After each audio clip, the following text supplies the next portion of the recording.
Welcome to the Deal Flow podcast. Ryan right here, as always. And I got another guest on today. Eric, how's it going? I'm doing great, Ryan. Thanks for having me. Awesome. We'll give a quick introduction to who you are, where you're at, what you do, and we'll get into this particular episode in just a second. Sure. My name's Eric Crouse. I'm a partner at Exit Value Partners, which is a subset of Comet and Company. We are a sell-side M&A firm. We've been in existence for 20, I think 1 or 2 years now. We are former owners who have gotten into the transactions business and represent owners selling across the globe, but predominantly North America, anywhere between 3 and 100 million. Yeah, it's funny. A lot of the M&A guys I come across are like myself. They're former owners who have sold a business. I don't do sell side work, obviously, but it's there's a lot of people who sell their business and they get into advising people on selling their business. And yet there's kind of a stigma around using a sell side advisor or broker or whatever term you want to use. Why do you think that might be? Good question. As relative to the stigma, I think people look at it like, hey, why would I pay somebody to do something that I can do myself, especially for an entrepreneur, right? Entrepreneurs are interesting folks. And of course, I am one, but used to be one with my own company. Entrepreneurs are the most optimistic people in the world, Ryan. I mean, you'd have to say this, right? I mean, you have to be in order to get past all of the speed bumps and pitfalls and roadblocks that are in front of entrepreneurs every day. So I think naturally every entrepreneur says, hey, why would I take a piece of the deal that I've built up my whole career and give it to somebody else to sell it when I have a buyer calling me asking to buy it on my own? So I think that's where the stigma is based, certainly rational. Yeah, yeah, it's funny. You call me optimistic. My wife calls me crazy. It just depends on the point of perspective. Sometimes she's I like, have yet on that tone, let's talk about how optimistic. I have yet to meet a business owner when we ask for projections to give me a set of projections which are lower than the year that they were in. So exactly. we're all going up. Exactly. Okay. So, a couple things. Let's go. Let's kind of get through. So, as a sell side advisor, obviously you're representing the seller, but really it seems the more sell side advisors I talk to, they're not representing both sides, but they do play kind of that intermediary role where they're trying to make sure all parties are on the same path. But you also have to know what a good buyer wants, right? And how to find a good buyer. Now, that's part of what you're trying to do is bring a buyer that's going to pay the most money. And so it's kind of like fishing. You know, if you're going to go fishing, you got to have the right bait. You know, you got to have the right thing to attract a good buyer. So maybe let's go through a few things that you found that you would say good buyers or high quality buyers, having to phrase that, are looking for, and then why those things are important. Can I give you a quick story about fishing? Yeah, I love fishing. So yeah. This will tie right into it. So years and years ago, I was in the direct marketing business back when I had a contact center. And we were doing, as part of a company that we were with, we were doing optimization, performance coaching, and then we were helping underwrite some financing for infomercials. You remember, just wait. Oh, what do they say? But Uh, wait, there's more. Wait, there's more. Yeah. So a gentleman down in Florida had this invention called a magic fishing snake, and I had to go down and meet with him. And for most of the day, we went out and cast this like 8-inch snake into these ponds around Central Florida, trying to find the biggest bass. And he thought it was the next best thing in fishing. Didn't catch a single thing. And then just after lunch, Doug Hannon came on the boat. I don't know if you remember him. He was called the Bass Professor. I And don't know he that name. tied the tiniest little lure on the Mhm. end of his line, and he caught like every fish there was possible. And it was kind of gave me the idea that, you could be in the best pond, you could be in the best boat, you could have the biggest lure, right? But that's knowledge. The knowledge that you lack is what are they biting on today, right?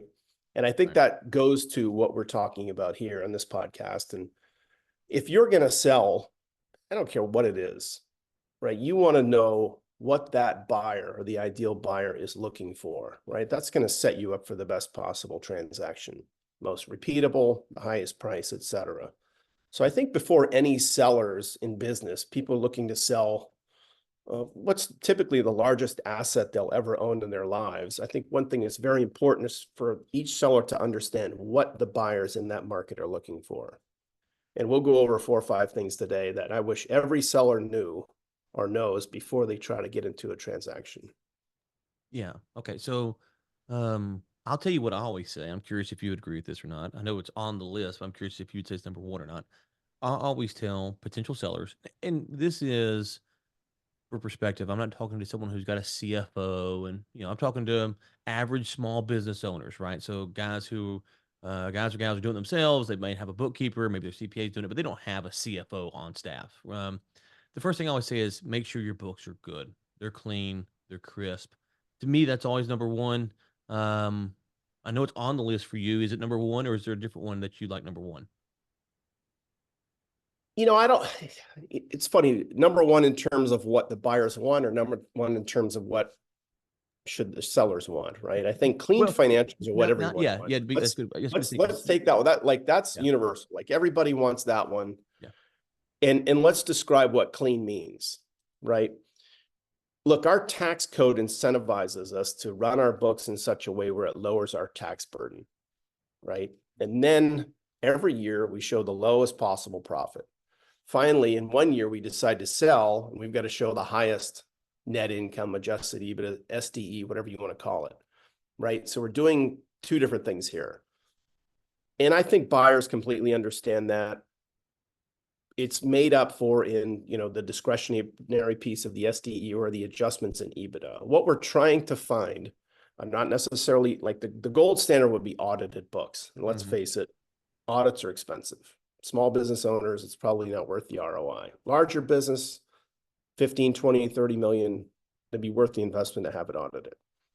The next one would be reviewed by your accountant, and the last one would be compiled. And then below that are non-compiled, but financials. So what we like to see are books that are according to consistent accounting policies and procedures, hopefully in accordance with GAAP. We love accrual because buyers love accrual, but you can make a conversion from cash to accrual. What we're trying to find is that expenses and revenues over time go into the same buckets, right? Mhm. So revenue A goes to revenue A, expense C goes to expense C.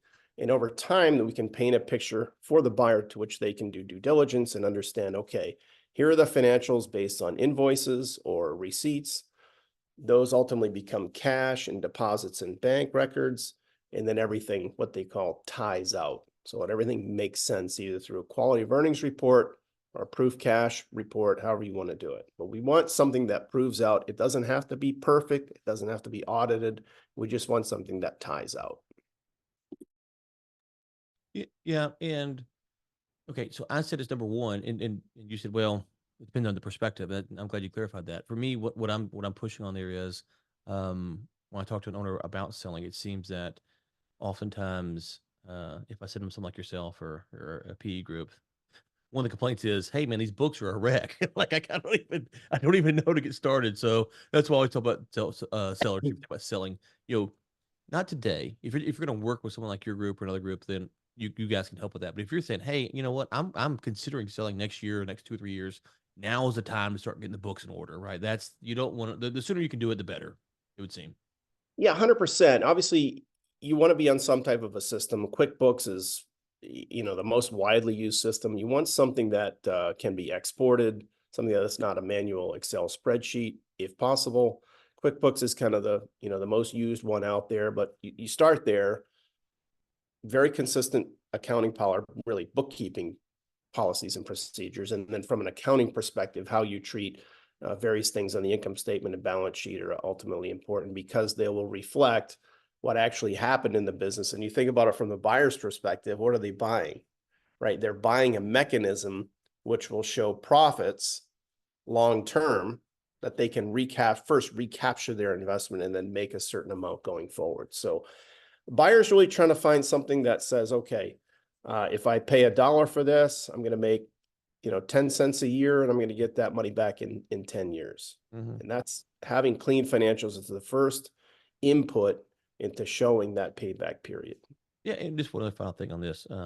This came up one time. I can't remember what the company was, but their margins were so high that no one would take them because it was, let's say it's supposed to be a 15 to 22% margin business, and they were doing like 45%. And the buyers are like, yeah, there's no way. M&A guys are like, yeah, we're not taking this to market. There's no way. It's just not. The books are too good to be true. And so, having the books that make sense because a good buyer is also going to understand kind of where those 17%, 21%, whatever the range is supposed to be, they're going to know the range. And so as long as you're in that range, it gives them a sense of, okay, this is good. But if you're way outside that range, you've now created a problem even by trying to make yourself look really good because they know that something's wrong with the business if you're saying that it's a 15 to 20% margin business and you're doing 47%. Something's wrong actually. We heard that a few years ago. We sold a tree service, actually, and the buyers, which were private equity, they didn't believe the numbers. Now, 2 years after the transaction, they believe them fully. But going in, they certainly didn't believe them because this tree service, they had a particular moat. These guys are really, really good. And then they had to be proven out, however. There was a lot of skepticism based on what you're saying, though. Like, how are these guys so much better? But I think the buyer ultimately is thrilled that that acquisition does perform better than the marketplace and is now taking, those secrets from one acquisition and bleeding them across all the acquisitions so that everything improves. Okay. So talked a little bit about money. Maybe stay there for a second. You mentioned every entrepreneur is always predicting this year's better than the next. Like that's this year we're going to double or 10% or 100% or whatever growth. Um, Telling a story of growth is important, I'm sure. Um, is having this flat line like I do 2 million a year every year for the past 10 years. Is that a pro, that a con, that a negative? Versus no, I do 2.2, 2.4, 2.6, or do I need to be saying like 2, 3, 4? Like, does it matter? Is that industry specific? Do you have to show growth, or just being kind of a steady right there at the same level? Is that okay? Yeah, I think it depends on where the company is in the life cycle of business. There's younger companies are more easily able to grow than older companies are, right? I mean, if you look at a 100-year-old company, they've pretty much captured market share versus a 2-year-old company, which maybe is just getting market share. So it depends on where the business is in the life cycle of companies. What buyers really want to see is some type of a stable growth, or some stability there, right? If it goes from 1 million to 2 million to 4 million to 8 million, it's difficult to project what that value is going to be for that buyer long term, right? Is it going to go from 8 to 16, or is it going to go from 8 to 9 to 9.5? Right. So then basically, Ryan, that would come to a valuation issue. What we love to see are firms that change, obviously going higher, but predictably they can do that. Right. So they project, okay, we're going to say go from 2 to 2.4 million, and then they do it. And the next year, 2 to 2.4 to 2.8, something like that. Those are more easily able to be valued with any type of model. High growth, look, it's a great model. We love selling high growth. It's more difficult to come to an agreed upon valuation. Slow growth, easier to value. I think it gives a little bit more trust for the buyer, and they say, okay, we feel comfortable giving this a higher peg in valuation because it's done. Hopefully what it's going to do for us, it's done the last 5 years or 10 years, and it's going to continue to do the same thing. So buyers love stability. Okay. And so that does bring a question up. How many years? I know, there's tech. Let's put the tech unicorns to the side. Your average business owner run a small business and maybe a service business or something like that. How many years do they need to be in business before they kind of say, okay, hey, this is where we're at, and this now we can go to market maybe to sell because I bought the business, I want to grow it, I want to sell it. Do they need to be around, or they start the business rather? Is it like 3 years, 5 years, 7 years? Does that matter? Can you sell a business that's 2 years old? You could. It's a trickier transaction. I mean, typically let's assume everything we're talking about now is a startup. So you start at zero, right? So your first year of growth as a percentage is going to be incredible, right? Right, right, right, And then right. You're theoretically, crushing your it. second will be your less incredible, and third will be less incredible. But you get everything off that, it real quickly, the hockey stick goes up and to the right. Mhm. Again, buyers are looking for stability. Not to say that those businesses are not sellable, but they won't trade on the type of multiples that a more stable, mature business will trade at, just because there's more risk. And you've got risk in a number of different categories, right? Risk from pricing in the marketplace, risk of products, if you have your own products that you've built, developed, manufactured, or marketing. If you're in new geographies that maybe are less mature, I think a lot of it comes down to org chart risk. right? You've had people on your business now for a year, 2 years. Are they going to stick around after a transaction? So younger businesses are inherently more risky. The risk will show up in the lower pricing.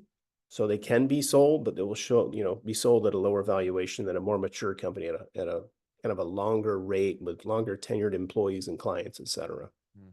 And I see that talking to owners, they're like, "Oh man, we're 3, 4 years in. We want to sell, but God, we're doubling up every year." And it's like, "Oh, okay. If you can double up every year for the next, 40 years, then yeah, never never sell this thing because but at some point the capital looks a lot different, right? You got more employees, you got more expenses.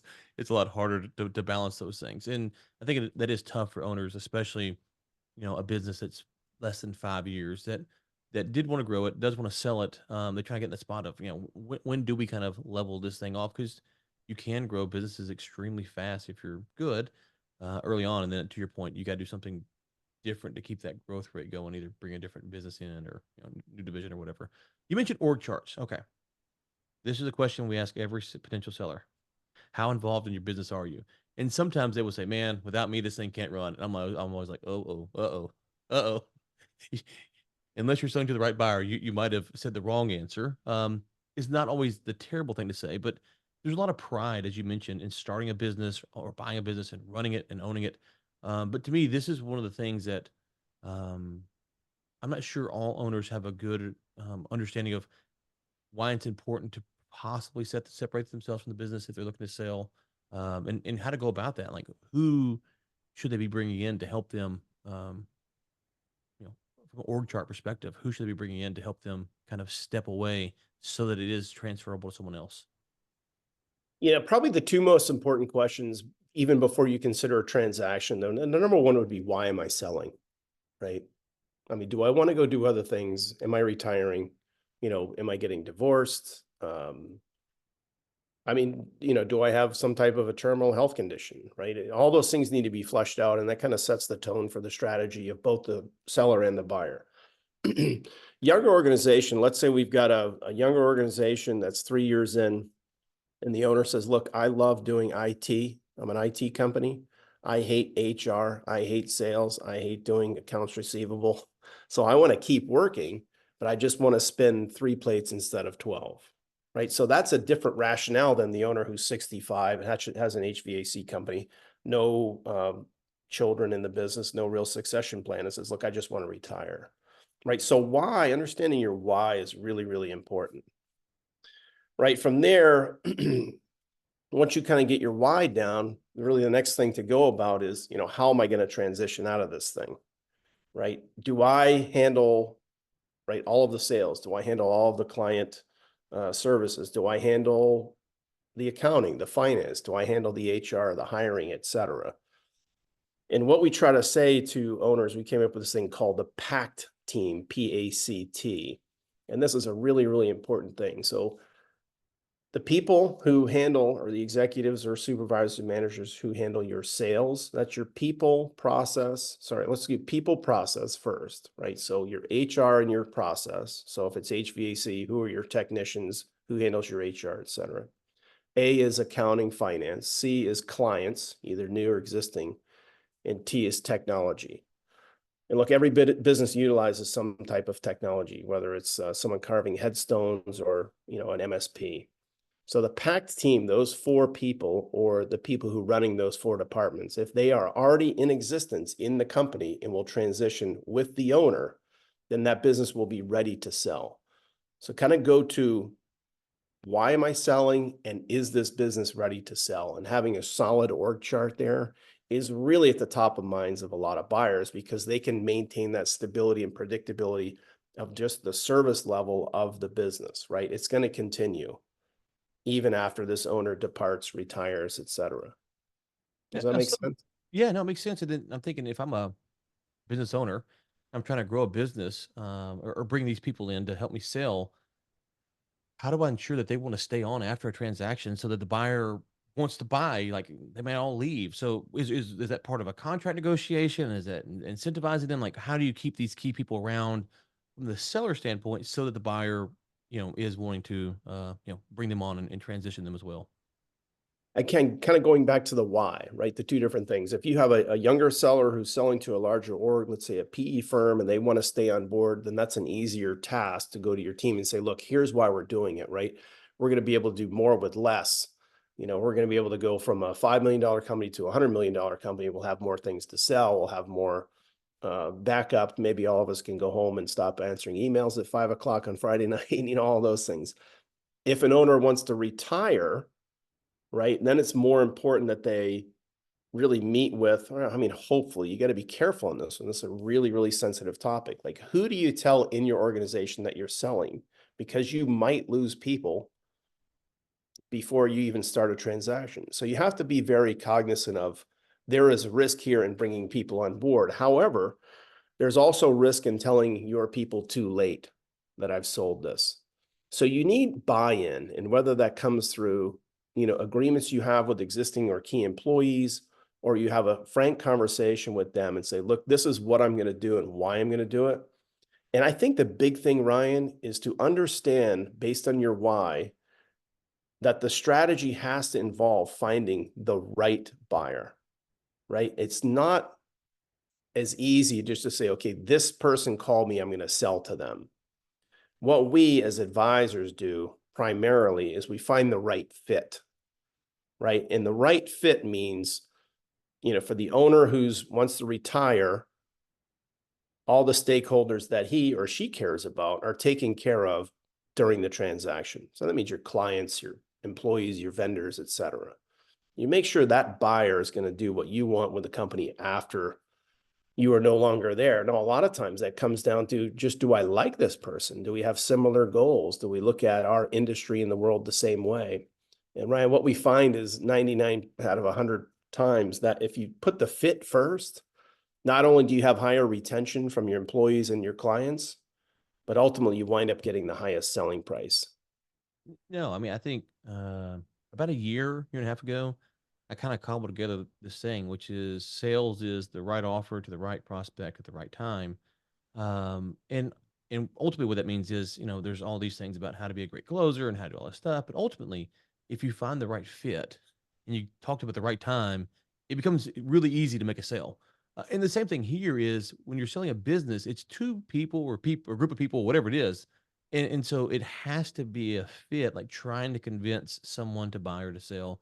Um, there's so much human element that gets lost in some of this. I would talk to people and they go, why would anybody ever sell their business? It's like, well, I don't know. They're humans. They have a lot of reasons. Like, you've touched on some of them. Some of them just, they don't like doing what they're doing anymore. Some of them have made a bunch of money. Some of them want to move. Some of them get divorced. And the M&A space needs more exposure, I think, and it needs more exposure in the human element as well, because it's just humans doing a transaction is all that it is, and so aligning incentives and values and stuff like that gets talked about, I think, kind of in those meetings, but outside, it's like, oh, we're going to sell a business, and it's like, yeah, that's a very human to human transaction, and a lot of things need to be aligned other than just the financials.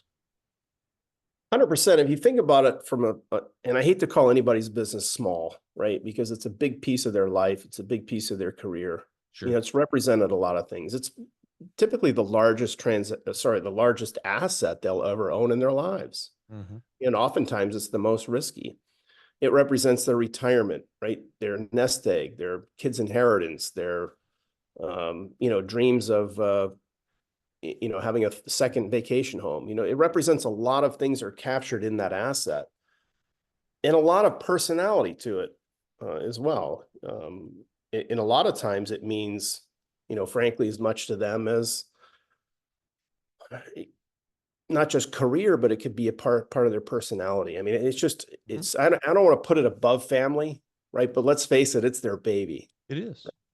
And I think from our perspective for sell side advisors, at least the ones who are similar to us in the spirit that when it comes time for that owner to ultimately monetize that asset, we want to make sure it's done in a way that not only gets the highest valuation, right, but is treated with the proper amount of care to make sure not only sold at the highest price, all of the stakeholders' interests are aligned, and then ultimately it transitions in the way that the owner would want the first time. It's Mm-hmm. hard to sell a business 2 and 3 and 4 times. You don't want to fail in the transaction. And really the percentage, I think, what we get paid for is not so much, the technical, the numbers, the analysis. I think really what we get paid for is to manage the personalities into finding that ideal buyer. That's the difference, I think, between selling it on your own or going to, your basic, um, selling it through a friend who sells, let's say, real estate, for example. Like we've done a lot of research in the industries, and we're going to go through a long process and find that right buyer. So that way, ultimately comes time to transact, it goes well, full monetization. And you look back years later and say, you know what? That was a really, really good experience. I know we're up against the clock. Do you have a few extra minutes, or do you have a hard I stop? have plenty of time. Yeah. Okay, good. So we had two more things I wanted to go over. Um, I had a deal last year for a client. The company experienced hockey stick growth, crazy growth. I mean, they're like 3 or 4 years old, going crazy. One of the issues was 70. I mean, these guys are doing, I don't know, 40 million a year, something like that. At like 3, 4 years in, it's crazy. But 75, 85% of the revenue came from one client. And it's really tough because for this owner, they have to take care of that client for obvious reasons, but they also want to take care of them for other obvious reasons, right? So they have to take care of them because that's what's growing their business. But you'd be foolish not to take care of a customer from just a logical perspective who has helped grown your business from nothing to 30 or $40 million in revenue. Um, and yet, from an exit standpoint, it's not very attractive because if Bob leaves and the client gets mad, then 85% of the company or whatever it is gone. So how do you think about balancing that? Because it's very personal, especially with your clients. You get very personal. You want to take care of them, and they're giving you a ton of work. You want to do good service, and you're afraid if you expand, you might not provide that same level of service, and then you've lost two clients instead of one. But on the flip side, to sell your business, having one customer that's 75 and 85% of your business seems pretty risky unless maybe there's a contract. Is there exceptions to that rule? How do you think about customer concentration? I guess is what I'm getting at. Yeah. Buyers hate customer concentration with a caveat. It depends on who the client is, right? If it's a really coveted client that the buyer can't get, or maybe they lost out on the contract and they Mhm. want it, then you can overcome that hurdle. Typically it's an issue because if that one client goes, or if you have two or three that represent over half of the revenue, it's a big risk to the buyer. They don't know how that relationship is between the seller and the client immediately, Mhm. right? They're like, I don't know if it's a good relationship, a great relationship, bad, or whoever. They don't know who owns that client relationship. Is that client the brother-in-law, right? Is it the uncle? Is it the nephew of the owner? They don't know that. So typically what we see that is handled in terms of structure, Ryan. A little bit of valuation decrease, but it's structure. So if you want to get paid on a big client and it represents a large part of your revenue stream, kind of two things. If you're going to stick around and manage that client, it's your relationship, then you may be asked to stay for 2, 3, 4 years, right? If you want to retire or you want to go do something else, then that will typically be handled through some type of an earnout structure, which we, do our best to avoid earnouts. However, sometimes you got to take them, otherwise you leave money on the table. So it can be de-risk. When you ever hear de-risk in a transaction, that means lower price or more difficult structure, right? But a big problem with M&A is the asymmetry of risk, right? Mhm. It's not like two big public companies where I know everything there is to know about them because all of their financials are filed and public Mhm. to me. They don't produce annual reports. A lot of these things are accomplishing, crossing that risk bridge is what we call it. And that's what a good advisor will put a plan together before you go to market and say, okay, here's probably what the market's going to say, and here's going to be our counter argument to that. Make sure that's acceptable to the owner before you go to market. Prepare them for any potential contingencies or de-risking, Mhm. and then ultimately go into it with eyes open. And if we found the right buyer, they will understand and hopefully put a structure together that makes everybody happy. What about assignability of contracts for those customers? Is that a problem, a concern? Only certain types of deals. I hear that from time to time come up. Is the contracts aren't assignable? Is that an asset transaction only, equity transaction? When did that become a when does that Yeah, become a factor? typically, predominantly we see asset.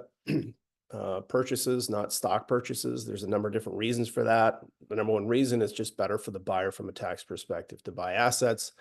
They do hopefully remove themselves from any carry forward liabilities that are unknown to them. So most purchases are asset purchase. In that event, you would want to make sure that your contracts with your clients, if you have revenue that's generated based on contracts, are all assignable for change of control. Now, sometimes you'll have a notice provision in there that the seller will have to give notice to the client that they are selling the business. That's not preferable. What you really want is pure assignability. Now, in a stock transaction, you can get away from all of that because you're virtually buying the company as is, carry forward liabilities and all. And then typically then the notice provision wouldn't necessarily kick in. I mean, it could, but it depends on how they're written. And then you wouldn't have to worry about assigning contracts. But Gotcha. either way, either scenario, you can still sell the company. The preferred way is to, if you generate revenues based on contracts, have an assignability clause in the contracts. Gotcha. Okay. All right. So we talked about representation a few times. Let's dig into it. You know, This is the big one. this is the big one because as you know what we do, which is talk to sellers about selling business every day. We don't Yeah. represent sell side ever, Yeah. but we do talk to them about that. And at the end of every call, I always say, "Do you want to deal with the buyer directly, or do you want an advisor or broker?" I always ask that question, and they about 80% of the time they say, "I don't know. I don't. What do you think?" And I kind of go through the pros and cons of each. But I have my opinion on pros and cons. Let's hear your opinion first, and then I'll maybe ask some questions about what I think some of the pros and cons are going a direct buyer route. And I'm saying direct buyer, that could be a strategic, could be private equity. Those are different types of acquisitions, of course, but it is a direct buyer versus going with an advisor slash broker. So let's talk about the data first, and then we'll talk about the emotions later, Mhm. because I think those are the two biggest elements you need to consider when deciding whether to use a representative or not. So the data, if you use a sell side advisor, you're on average going to get 25% higher selling price. Now, that's a study out of University of Alabama, I think. I can send you the link to it. But on average, and they studied thousands of transactions, you'll get about 25% lift in transaction value. The other piece is you're going to be 3 times more likely to sell. So if you want a higher chance of selling and a higher price, use an advisor. That's the data. The emotional piece of it, and kind of going back to, I guess, two things. Number one, it's a very, very time consuming process. It could be as fast as 3 months or as long as 12 months or even longer to sell your company. Our work, we have 7 of us on board. We spend a ton of time not only preparing the company for sale, presenting it to the market, negotiating with the market, but then ultimately getting through all of the big contracts. You could have as many as 4 or 6 or 8 different legal agreements in one transaction, all of which have to be negotiated. It takes a long time. Due diligence takes a long time. So one thing we hate to see is when an owner decides to sell and they don't use a representative, they're going to take their eye off of the ball of running their company to its detriment while they are in the process of selling. If and when that happens, you'll see a lower selling price if things are pegged on trailing 12 months. So we hate to see that happen. I think the other thing too, from an emotional perspective is, this is the owner's baby. At some point in time, the buyer, someone on their side, is going to tell you that your baby's ugly. Okay. Yeah, And yeah, that's that's true. hard to hear. And That's once true. you hear it, you kind of jolt back and say, well, what are you talking about? And they could be making a comment about, hey, I don't like how you did these financials, or I don't like your contracts, I don't like your Mhm. org charts, something that would be fairly objective. But as soon as an owner hears that, it immediately gives them kind of an emotional jolt, which if we're an advisor and we're in the middle, we can handle that, Mhm. couch it a little bit and talk with the seller about, okay, here's something that the buyer doesn't really like. How can we counteract that to make sure that we continue down the transaction road? And I think that's a big one. The one thing we really hate to see is when owner goes it alone and either winds up leaving money on the table or the transaction just doesn't go through for reasons that an advisor could have prevented. Yeah. So what I usually say to sellers is if you know what you want to get for the company, like you say, hey, $5 million, pick a number, and you're happy if it's going to be seven and you're going with five for some reason, because some people they want to get out quick, they're happy to lose $2 million, they need to go.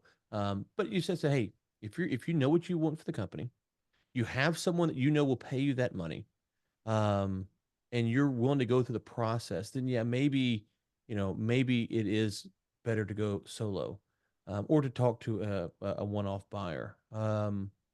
But if you don't know the value of your company, you don't know how to go through this process. You don't know how to do that stuff. Then you need to talk to an advisor or broker. And most people at that point realize they don't know the value of their company, right?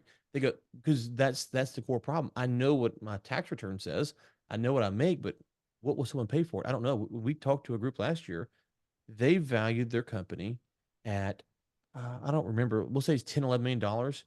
The advisor valued it at $30 million. Right. And when I don't do valuations, but he told me the valuation. I knew it was way off based upon what he said.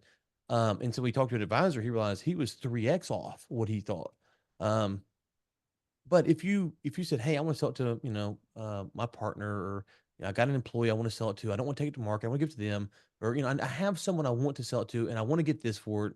Then yes, then maybe that is the path for you. But if you want to go to a broader market and try to start getting bids and stuff like that in there, it's almost impossible to do. It's not a for sale by owner that you can put on Zillow and work that process. I mean, we had a broker tell us the other day they spend 300 to 400 hours on a deal. I don't know if is that what you guys spend on like one of your transactions. That's a ton of time. Oh yeah, I mean that's if you add up all the team members for sure, I mean that's probably an average transaction. Yeah. So I mean, what would you say? So if would you agree if you kind of say, hey, I had a fractional CFO or I got a valuation from somewhere and it's worth this, and if I got Bob over here or my cousin Sally or whatever, they want to buy it. I'm happy to sell it to them. Or someone sent me an email and they want to buy it for this. It's a one-off deal. I want to do this. Would you say then maybe sell it on your own, or even then bring in a broker if they don't go through the process for whatever reason? Well, yeah, I don't know what other brokers charge. I mean, I know what we charge. Our Mhm, average rate is like 5 or 6% on a transaction. mhm, mhm, And that's lower middle market. So that's kind of under, 30, 40 million. mhm. I promise you, you're going to have ROI. That's going to be your highest ROI on anything that you'll spend. Like you're going to make more money on that 5 or 6 than you'll make on the attorney's fees. And it'll probably Right. save you a lot of attorney's fees over the long haul. I mean, the big thing that that sell side reps bring to the table is a competitive bidding process. Mhm, So like what you're talking about is if I've got an invention in the automobile, industry and Chevy calls me, says, I want to buy it. Is that a good deal? You might think, hey, that's a great deal. But you go to an advisor and be like, well, actually, Ferrari would pay you twice that, but right. Tesla would pay you 10 times that, Right. right? You're not going to have that knowledge because you're not interacting with these buyers on a daily basis. For the industries that we cover, we spend a long time with each prospective buyer and understand, do they have the money to buy you or a firm like yours? What is their appetite? What do they want to do with it? Can they integrate it? What do they want to do with it long term? So before we even take it to market, the firm to market, we already know, where our best chances of success will be and who will pay the highest Mhm, valuation. mhm. Right. And then from there, we basically take the owner's goals and we make a strategy around their goals. So, I mean, going it alone happens. We cover a technology space where there are 1,200 transactions in 2022, and less than 10% of them use a sell side advisor. Yeah. If you go to what I said at the top, the 25%, we bring 25% extra to the table. That's a lot of money left on the table. And that 25%, Ryan, basically comes from making sure each firm is prepared, Mhm. understanding that person, that seller's desires and wants, building a strategy around it, but then getting that competitive bidding marketplace, which changes the whole calculus Mhm. when you talk about selling your business. Because not only can you find the right buyer, but you can get the right terms and at your valuation. Yeah. And most owners that we send to a direct buyer come back to us and it doesn't work out. And we end up selling to a sell side broker anyways, because they kind of experience it. You know, I dip my toe in the water, and it's like doing a for sale boat on your house, except for 1,000 times more complicated. People are calling, they want this, they need that. Why is this wrong? And it's like, oh, okay, yeah, let's go that way. So it is possible, but you're right, and sometimes it's a seller needs to experience what it's like before they realize what it's like. You know, it's one of those things you don't Oh, know I what it's like hate that. before. Oh, I hate it. It's expensive. I mean, look, if you want to sell your house, right? A realtor's Mhm, gonna come say, "Hey, let's paint this room. Let's kind of fix that up. New curtains over here, mhm, et cetera." Right? And that's what an advisor will do as well. And then it gets expensive. Not so much on a real estate perspective, but on a company perspective, because you've got to hire. Typically you're hiring an M&A attorney. mhm, Without going in down that rabbit hole, those can get crazy expensive. There are some guys out there now who are doing it on a flat fee. I think that model is phenomenal. I think I mean, beyond time for that to hit the marketplace. But an M&A attorney, an average deal can be, 15 to $50,000, no problem. So right, before you spend that and get nothing at the end, meet with an advisor and understand if what you want is possible. And if it is, develop your strategy around it. And again, your ROI in an advisor, I promise you, is going to be probably 2 to 3, 5, 10 to 1. For every mhm. dollar you spend, you're going to get a lot of dollars back. Okay, we'll let you with this last question. The biggest pushback we get from using a sell side advisor is, I don't want someone to put it on a website or to send out an email blast, and that's all I do. And that is a big stigma that sellers have about the industry, is that a lot of brokers, advisors, they're just putting it on Biz Buy Sell or Axial or whatever it is, Craigslist, whatever it Yeah, is. yeah, They're hitting yeah. publish, and that's it. What would you say to that? Yeah, for the generalist out there who's selling what we call Main Street business, um, hair salons, nail salons, pizza shops, restaurants, et cetera, they cover so many industries that they almost have to do that because they don't have enough time to go and research the particular buyers of either an industry or a geography. For specialists like myself, we cover six, hard and fast industries. I mean, we'll sell things outside of that, but typically we try to stay in our specialties. We spend a lot of time getting to know the buyers, getting to know how the things are valued and sold. I think if you can go with a specialist, then definitely go with a specialist, right? And that would alleviate your concerns because it won't be something that's cast out in the marketplace and just say, hey, this is for sale. Confidentiality is obviously, it's paramount to our longevity in the business, and we take it very, very seriously. However, I understand that concern. If you're selling a tire shop, then find a specialist who sell an M&A representative in tire shops. If you sell, rocket launchers, then find an M&A specialist in rocket launchers. But I think I totally get that concern, and I think the Main Street business broker is incredibly important as far as a service leader in our industry. However, if that's your concern, then find somebody who has specialty in that. And the nice thing now is they can be anywhere, right? We're Mhm. all working from home. We all work remote. Everybody gets it. The old days of on-site, visits from buyers are, I don't want to say over, but they're much diminished. People will buy companies remote, believe it or not. So I think having somebody in your particular hometown who's a specialist is not a requirement. There's some great M&A firms in Texas where you are who handle things around the country. Like I said, our firm is global. We'll handle things virtually around the globe, save 8 or 10 places. But Awesome. Okay. Well, where can people connect with you, your firm? Where do you want us to send people well, obviously they can find me through calling you, Ryan. But yeah, exitvp.com is our website. And I'm on LinkedIn, Eric Crouse, Crouse. Okay. We will link to your company's website and your LinkedIn in the show notes. And thank you so much for your time today. I really enjoyed the discussion. Ryan, thanks so much. Appreciate you having me.